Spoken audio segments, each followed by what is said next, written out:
So as you can already see, today's topic will be pointers and patterns in C. We are going to continue right where we left off the last time. Just out of curiosity, which one of you was here at the last lecture? Okay, which one wasn't? Okay, nice. So there are a few people who haven't been here, so I will do a very short recap of what we did. So I started out talking a bit about C, what the language is, how close it is to the hardware, and that there are multiple steps that you need to pay attention to when you start coding it. There was always the first rule, which was rule number 0, because computer scientists always start counting at 0. Rule number 0 is think before you code. Like, this is always the most important rule. If you don't know how to use your language, if you don't know what the problem is you're attacking, you'll most often stop at step 0 and ask yourself, well, what am I actually doing here? Maybe you might see yourself in front of an editor screen, having the cursor flashing here, and you don't know what to type. I think most of you have already experienced the situation. Now, the last time we covered step number 0, how to do thinking, how to approach coding in a way of thinking about what you want to solve, how to break things down. Today I'd like to talk about step number 1, more or less, which is actually implementing what you thought about. So,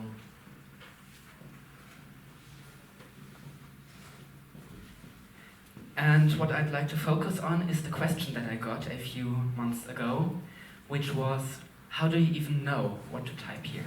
How do you even know which line to write, how to attack your problem, and what is C all about? So let's say you were writing a file in your editor. This is maybe your test.c file, and you're just starting out that file. There are a few different things that you could write here, and just to give you a very short overview, something you might write is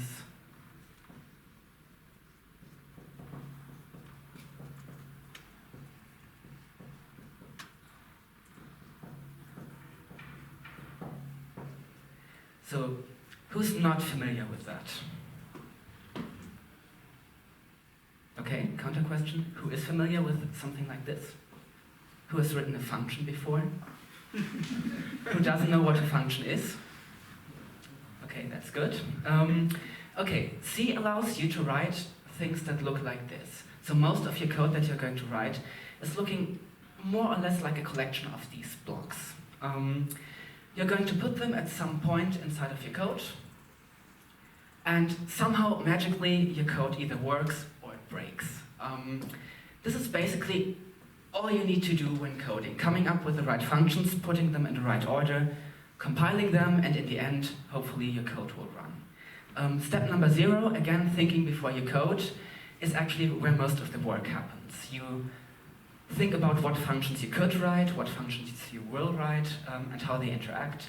And step number 1 is about actually putting them into code. Now, again, let's get back to the question that I was asked. How do you even know what to type?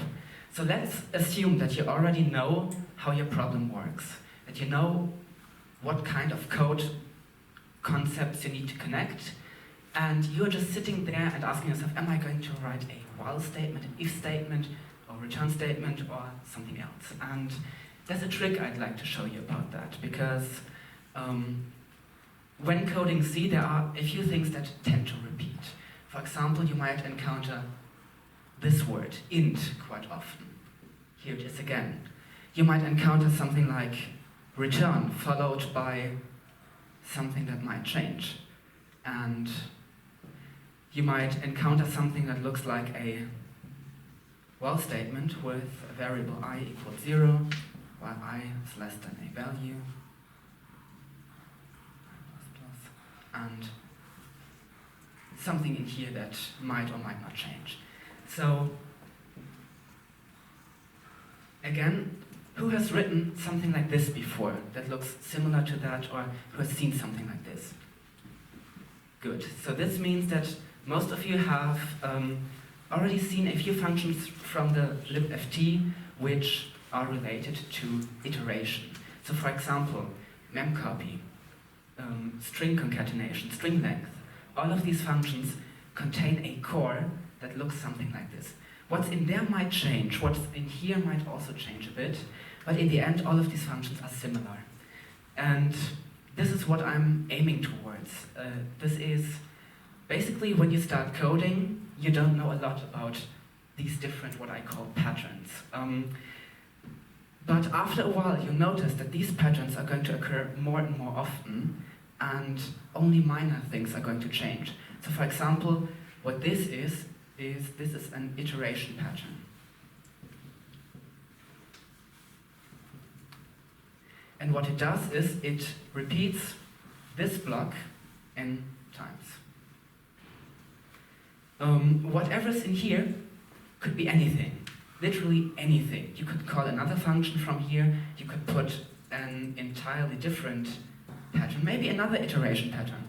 So I is now used, so what you can do is you can now use the variable j equals 0, while j is less than another value, maybe m, and you can put another block in here and say j++.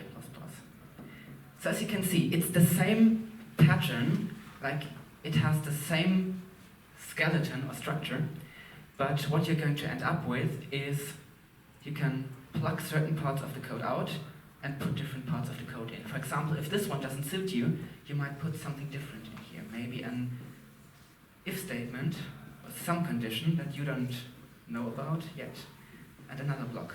And maybe you can put this pattern inside of here. So the idea that I'd like to tell you here is when you sit at an empty file, or maybe your cursor just flashes and you don't know what to write, whenever that occurs, what mostly will happen is you're going to think about all the different patterns that you've encountered and try to make sense of which one of these suits your needs best.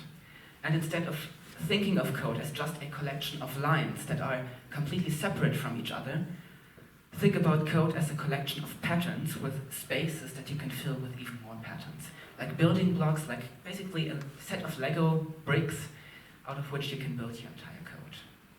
So the C language is quite useful for that because it allows you to write or implement these patterns without too much hassle. So you can just take a block of code, move it in here, and it isn't too complicated to build things. Now, there are other languages where things are not that easy. So why do we even have C? C is basically a tool for us to make it easier to use these patterns. Now, C basically gets compiled down by our compiler into machine language, which is the zeros and ones. You might remember these. They are quite hard to understand, and if you see just a bunch of zeros and ones, or the corresponding so-called assembly instructions, like moving data from location A to B and jumping to someplace else, you might not be familiar with that, but this is basically a one-by-one encoding of what machine language does. And as you can see here, just looking at machine code is not that similar to having all of these fancy curly braces or being able to declare variables and jumping around. So C gives us a way of coming up with patterns, moving them in, and building stuff that you just cannot build in assembly language, machine language, and all of the other low-level languages. So that much about the basics. I'm now going to give you a short tour of the possible patterns, of the most likely patterns that you're going to encounter. I'd like to prepare you a bit about what's to come and how to combine patterns into code that actually does what you want. For that, I'd like to give you an example, which is the atoy function. And the atoy function, as you might have already guessed, returns the integer that's going to be written down in that string. So again, for example, atoy of the string 1, 2, 3 will give you the number 1, 2, 3. This is what this function should do. And I'm now going to give you a short tour of how to use patterns in order to build such a function. Okay, any questions regarding the first part? Good. Now, I'm now going to clear off a bit, but we'll definitely be coming back to patterns in a second.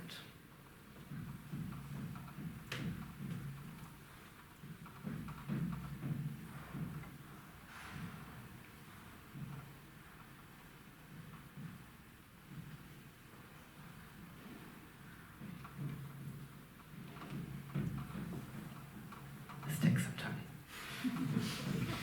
Yeah, we really need some kind of whiteboard that just allows us to press a button and everything's cleared again, but we're not there yet. Okay, so who isn't familiar with a toy yet? Who's still stuck at libft and hasn't encountered a toy yet? Okay, which one of you has already finished this function successfully? Okay, so pretty much half-half, that's good. So what I've seen many people do is, well, the start is quite easy. It's more or less already given. So when you start out, what you often have is you already have the function that you want to implement.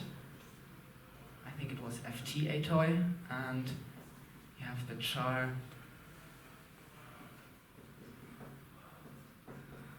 string. Okay, and now you have your cursor sitting here, blinking happily, and you don't know what to do. So let's think back for a second. What should our function do? Our function basically takes a string, and these strings can look like this. It could have spaces. It could have no spaces. Like this is one example that could go in. This is one example that could go in. It could have a plus in front. It could have a minus and spaces. All of these are valid inputs, and you might already see some similarities between these and some similarities between the others. So for example, these two don't have spaces, while these two have spaces.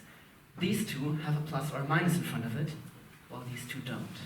Now, but there's still some regularities that you can see inside of the input. So what I often do when I don't know where to start is I just look at what goes in